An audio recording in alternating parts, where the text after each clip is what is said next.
오늘 여기 시편 68편에서는 하나님이 이스라엘 백성들과 동행하시고 하나님의 이름으로 하나님의 백성들을 대적하는 원수들이 다 흩어지고 물러가기를 간구하고 부르짖는 시입니다. 특별히 1절 보면은 하나님이 일어나시니 원수들이 흩어집니다 라고 말씀합니다. 이 말씀은 민수기 9장에 보면은 일어나소서 그리고 우리 앞서 가소서라고 부르짖는 그 말씀과 같습니다. 이 광야 행진할 때 출애굽 이후에 광야 행진을 할 때 언약궤를 중심으로 이스라엘 백성들이 움직입니다. 움직일 때 그 움직이는 신호는 말이 아니라 바로 언약궤 위에 있는 구름으로 하나님께서 명령하셨습니다. 그 구름이 위로 올라서면 모든 텐트를 접고 이동 준비를 합니다. 그 구름이 동쪽으로 가면은 모든 이스라엘 백성들이 동쪽으로 움직입니다. 그리고 그 구름이 내렸으면은 모든 백성들은 마찬가지 내리고 그 다음에 텐트를 치고 정박을 준비합니다. 다시 얘기해서 이스라엘 백성들이 어디로 가든 움직일 때는 하나님의 명령에 따라 서고 진격하고 서고 움직이는 그러한 과정입니다. 그래서 이스라엘 백성들이 어떤 전쟁에 임했을 때 이렇게 기도합니다. 하나님 일어나소서, 우리 앞에 앞서가서 저들을 물리치소서라고 기도합니다. 그 얘기는 광야에서 하나님이 행하신 그 일을 기억하며 하나님께 기도하는 내용입니다. 하나님께 명령하는 것이 아니라 과거 광야에서처럼 우리보다 먼저 일어나소서, 먼저 우리 앞서 가소서, 그리하여 우리의 대적들을 다 물리치게 하소서라고 합니다. 이 얘기는 하나님의 백성들이 전쟁을 할 때 모든 것을 다 뒷짐지고 하나님이 알아서 행하셔요, 그런 뜻이 아닙니다. 그런 뜻이 아니라 모든 전쟁은 하나님께 속한 것이니 하나님이 일하소서. 우리가 우리의 대적과 싸운다고 하지만은 그러나 우리의 힘은 하나님으로부터 왔습니다. 그러니 하나님이 우리를 주장해 주셔서 하나님의 힘과 능력으로 우리가 물리치게 하옵소서. 그런데 하나님은 전능하신 하나님이기에 전능하신 하나님이 힘과 능력을 발휘하셨을 때는 그 결과는 너무나도 분명합니다. 마치 바람이 불 때 연기가 사라져 버리듯이, 마치 초가 그 불에 의해서 녹아버리듯이 그런 식으로 전쟁이 나타날 테니 하나님이 일하소서라고 지금 기도하는 내용입니다. 그 결과 어떻게 되죠? 3절 우리가 기뻐 즐거워합니다. 그래서 의인은 바로 하나님을 믿는 하나님의 백성을 의미합니다. 성도 여러분, 우리가 하나님을 믿는 목적이 여기에 있습니다. 우리가 하나님을 믿는 목적은 우리의 괴로움과 모든 고통을 씻어버리기 위한 것이 아니라 우리의 삶의 목적은 바로 3절입니다. 하나님을 기뻐하고 하나님을 즐거워하기 위함입니다. 왜냐하면 그것을 하나님이 기뻐하십니다. 우리의 창조 역사 중에 잘 생각을 해보세요. 하나님이 어둠 가운데 빛이 있으라 하심에 빛이 있었고 하나님이 어떻게 반응하셨죠? 기뻐했다, 보기 좋았다라고 평가하십니다. 바로 그 말씀은 모든 하나님의 창조 역사의 목적은 하나님의 기쁨입니다. 특별히 창조 역사 중에 사람을 지으신 것을 심히 좋아하셔서 여섯째 날에 심히 좋았다라고 표현하신 것이 바로 그 이유입니다. 우리가 죄와 허물 가운데 죽었었다가 하나님께서 우리를 예수 그리스도로 말미암아 새 생명을 주시고 구원을 해주셨다는 그 자체도 마찬가지입니다. 우리에게 바로 그 기쁨을 주시기 위함이요 기쁨을 노래하기 위함입니다. 그래서 우리는 늘 하나님 앞에 예배 드릴 때나 하나님께 기도 드릴 때나 하나님께 무엇을 할 때 항상 하나님을 찬양하는 것부터 시작이 되고 찬양으로 끝납니다. 우리 예배할 때 찬양으로 시작하고 끝날 때 찬양으로 끝난 이유가 바로 여기에 있습니다. 우리가 장례식장에 들어갔을 때도 늘 우리가 찬양을 하고 끊임없이 찬양하고 마지막 그의 모든 관이 땅속에 묻혀질 때까지 계속해서 찬양하는 이유가 바로 여기에 있습니다. 우리는 하나님의 찬양이 바로 그것이 우리의 인생의 목적입니다. 그런데 하나님은 왜 우리를 택하셨죠? 바로 5절하고 6절 보십시오. 그 성소에 계시는 엄위하신 하나님은 고아의 아버지, 과부의 재판장, 그리고 6절에 고독한 자들을 위로해 주시는 위로의 자, 갇힌 자들, 묶인 자들을 형통하게 해 주시는 바로 평강의 하나님이십니다. 근데 여기서 우리가 생각할 게 있어요. 왜 하나님이 이렇게 낮고 낮은 비천한 자의 하나님이 되셨습니까? 그것이 하나님의 뜻입니다. 우리 신명기 7장 7절 한번 보시기 바랍니다.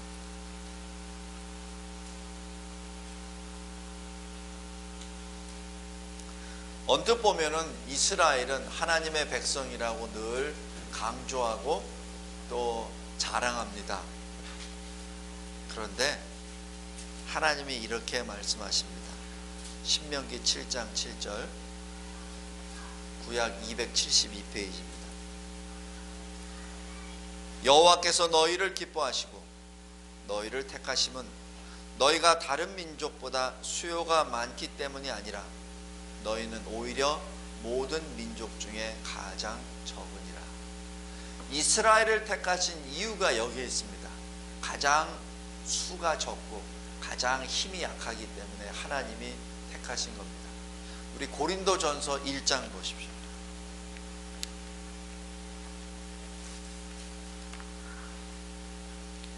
고린도전서 1장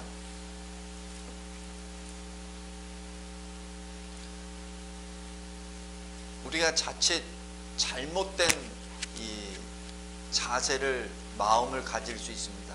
나는 하나님의 사람이야, 나는 그리스도이냐, 그렇기 때문에 나는 온 세상을 향하여 떵떵거릴 수 있어. 그리고 나는 무엇이든지 잘 될 거야, 성공할 거야. 그리고 다른 사람들을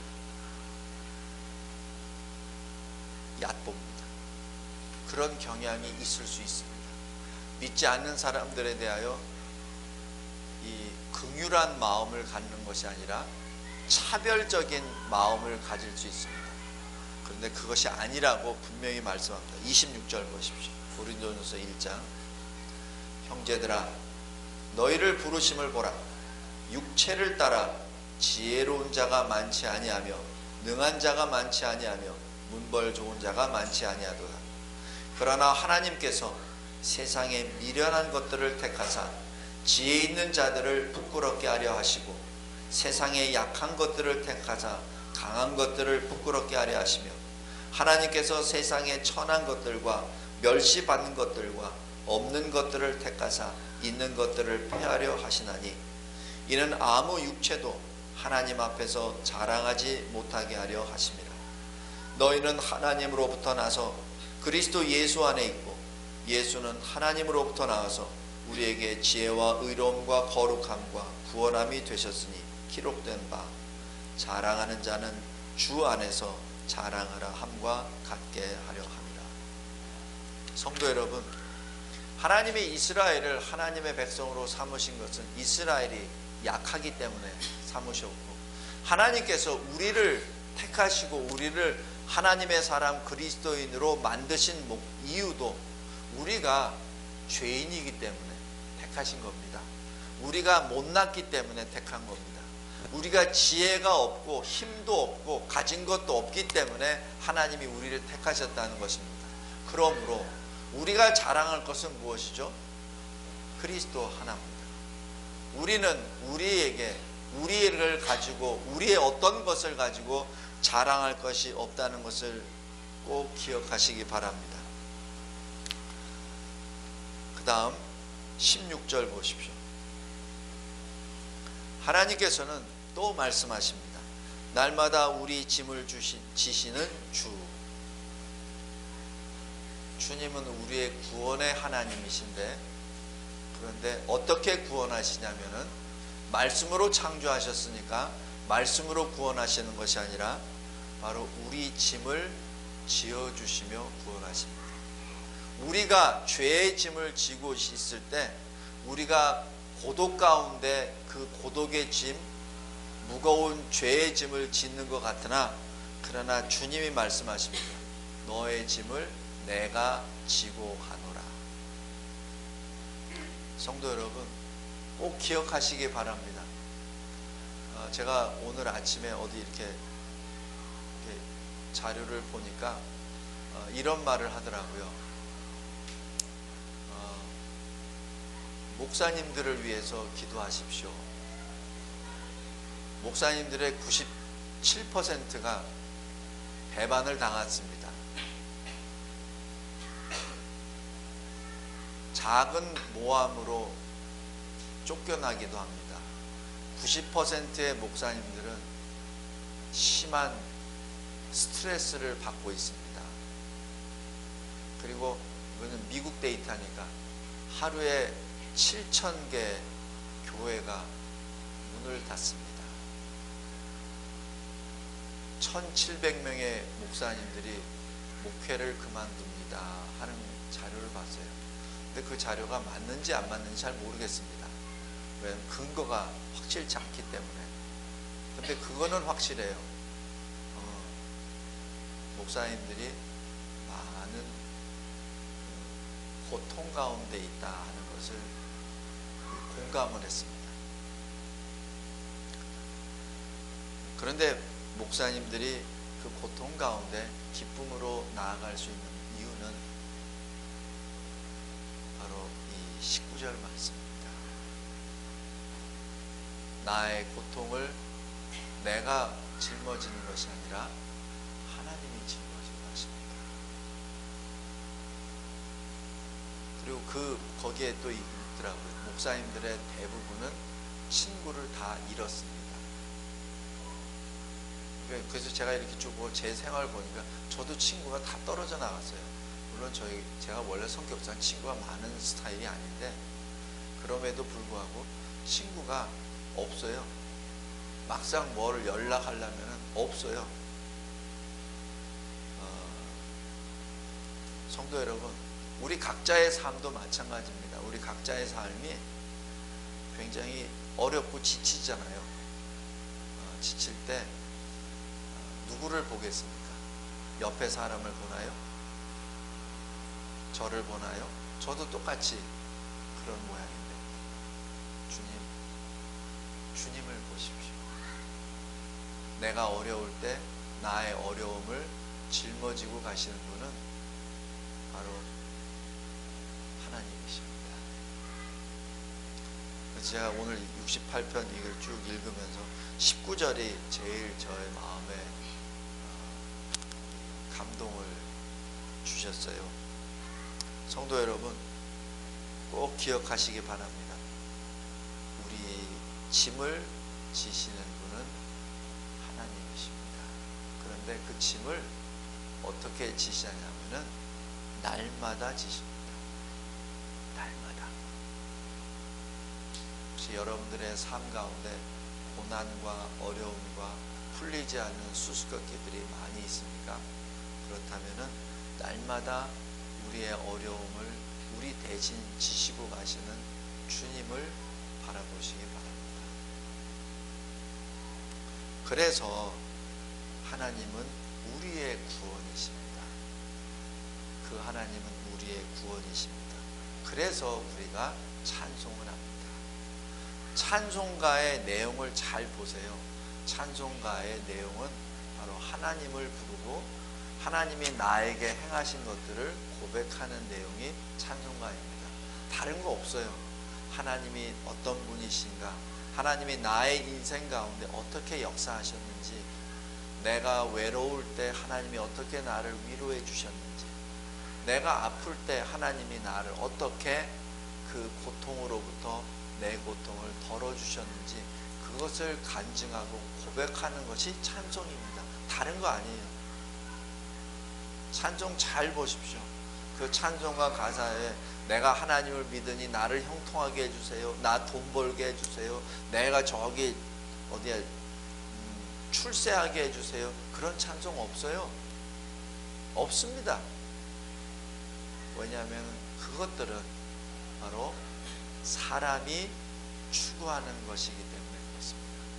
죄인이 찾는 것이 바로 그런 것들이기 때문에 그렇죠. 그러나 우리는 그리스도인이기 때문에 사람이 죄인이 찾는 것을 찾는 것이 아니라 하나님이 기뻐하시는 것을 찾습니다.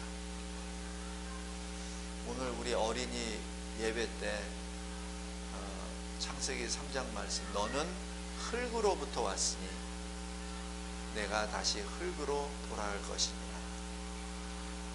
우리의 삶의 본향은 이 세상이 아닙니다. 이 세상에서는 사실 아무것도 남는 게 없습니다. 그런다고 허무에 빠지라는 것이 결코 아니라 분별하라는 얘기입니다. 우리의 삶의 목표지가 이 흙이 이 세상이 아니라 하나님이 지으신 천국이라는 사실. 그래서 늘 우리는 기쁨으로 노래합니다. 그리고 20절 보십시오. 하나님은 우리에게 구원의 하나님이시라. 사망에서 벗어남은 주 여호와로 말미암습니다 라고 고백합니다. 여기서 주 여호와란 신약시대의 주 예수 그리스도를 말합니다. 마지막 말씀 맺겠습니다. 그런데 여기 이러한 쭉 고백과 이 원수들 앞에서 승리함을 쭉 말씀하시는데 마지막에 32절 보십시오. 땅의 왕국들아, 바로 땅에 있는 나라들아, 하나님께 노래하고 주께 찬송할지어다. 이게 무슨 말이죠? 지금 믿지 않는 나라들, 믿지 않는 나라, 민족, 백성들, 언어들에게 명령합니다. 하나님께 노래하라, 찬송하라. 어떻게 이게 가능하죠? 어떻게? 믿지 않는 사람들, 믿지 않는 나라와 백성과 족속들이 어떻게 하나님께 찬송하죠? 예, 그것이 바로 우리의 사명입니다. 지금 여기 1절에서 보면은 대적들이 막 도망가고 흩어지는 것처럼 이렇게 기록이 되죠. 그런데 32절 보면은 그 흩어진 자들이 하나님을 노래합니다. 어떻게 그런 일이 벌어지죠? 그것이 바로 마태복음 28장 19절 20절에 나와 있는 예수님이 우리에게 주시는 대사명, 지상사명, 영어로 하면 Great Commission입니다. 바로 하나님이 우리에게 주시는 복음의 사명입니다. 그 복음의 사명을 통하여 이 땅에 흩어진 많은 사람들이 회개하고 하나님께 돌아와 32절 하나님께 노래하고 하나님을 찬송하게 됩니다. 성도 여러분, 바로 그 능력은 35절 마지막에 있습니다. 하나님은 그의 백성에게 힘과 능력을 주십니다. 우리가 그 일을 행할 수 있는 것은 바로 하나님의 힘과 능력입니다. 기도하겠습니다. 하나님 아버지, 감사하고 감사합니다. 하나님 앞에 우리가 서고 또 하나님 앞에 하나님의 명령에 따라 섭니다. 모든 것이 하나님으로부터 왔음을 고백하며 하나님의 힘과 능력으로 우리가 이 세상을 향하여 복음을 전합니다. 예수 그리스도를 믿으십시오. 예수 그리스도를 믿음으로 천국의 소망을 입고 우리와 함께 천국에서 만납시다. 영원토록 하나님과 우리 주님과 함께 있는 저 천국에서 하나님을 찬송합시다 라는 기쁜 소식을 전함으로 말미암아 모든 나라, 모든 백성, 모든 민족, 모든 언어들이 하나님을 찬양하는 요한계시록 7장에 나와 있었던 바로 그 택한 백성들의 영원하고 기쁨의 예배가 일어나기를 소망합니다. 하나님, 저희들에게 그러한 특권을 주시고 그리고 믿음을 주심에 진심으로 감사합니다. 예수 그리스도를 믿는 믿음으로 우리가 값없이 받은 이 기쁜 소식을 온 세상을 향하여 선포하고 증거함으로 하나님이 기뻐하시는, 하나님이 심히 기뻐하시는 역사가 일어나게 하옵소서. 아버지 하나님, 이 대한민국을 긍휼히 여겨주시고 이 대한민국이 혼돈과 공허와 흑암 가운데 있는 이 대한민국이 다시 복음의 말씀으로 다시 질서를 되찾고 하나님의 은혜와 그리고 기쁨에 충만한 나라가 되게 해 주셔서 이 땅에 하나님의 피로 사신 바로 이 교회들이 앞장서서 하나님을 찬양하고 노래함으로써 이 땅에 있는 모든 백성들이 주를 찬양하게 하옵소서. 이 대한민국을 통하여 온 이 세상에 흩어져 있는 하나님의 나라들이 또 백성들이 주를 노래하게 하옵소서. 아버지, 우리 진리와 제자교회를 주님이 이 땅에 세우시고 주님이 주신 선하시고 기쁘신 뜻을 이루게 하여 주시옵소서. 우리가 무엇을 더 바라리이까? 우리가 무엇을 더 원하리이까? 오직 하나님의 뜻에 따라 예수 그리스도를 믿는 믿음으로 말미암아 이 땅에 주님이 구원하시기로 작정하신 많은 주의 영혼들이 회개하고 주의 전으로 돌아오는 역사를 허락하여 주시옵소서. 이 교회가 받은 사명이 바로 이 사명이오니 우리들의 능력이 아니라 하나님의 힘과 능력으로 이 일을 감당케 해 주셔서 많은 백성들이 하나님을 노래하는 역사 허락해 주시옵소서. 우리 성도들의 삶의 현장 가운데 임마누엘 주님이 늘 함께 동행하여 주시고 우리 성도들의 무거운 짐을 짊어지시고 매 순간순간마다 위로와 평강을 주심에 감사합니다. 우리 성도들 비록 세상 속에 살고 있지만 세상 속에서 늘 함께 동행하시고 우리들의 짐을 짊어지시는 임마누엘 주님을 삶 속에서 만나고 삶 속에서 주님과 교통하는 기도의 사람들이 되게 하옵소서. 특별히 감사합니다. 이 교회가 세워지고 주님께서 명령하신 제자를 삼아 성부, 성자, 성령, 성삼위 하나님의 이름으로 세례를 베풀라는 그 명령을 오늘 감당할 수 있게 해주신 은혜 진심으로 감사합니다. 하나님이 사랑하시는 박민채 성도를 주님이 불러 주시고 믿음 주시고 그리고 세례를 받게 허락해 주심에 진심으로 감사합니다. 온 성도들이 하나님 앞에서 이 일을 축하하며 하나님의 이름을 찬양하고 노래하는 기쁨을 주심에 감사합니다. 하나님, 이 기쁨이 주님 다시 오시는 그때까지 계속 이어질 수 있도록 저희들을 주장해 주시옵소서. 감사합니다. 주님, 예수 그리스도의 이름으로 기도드리옵나이다. 아멘.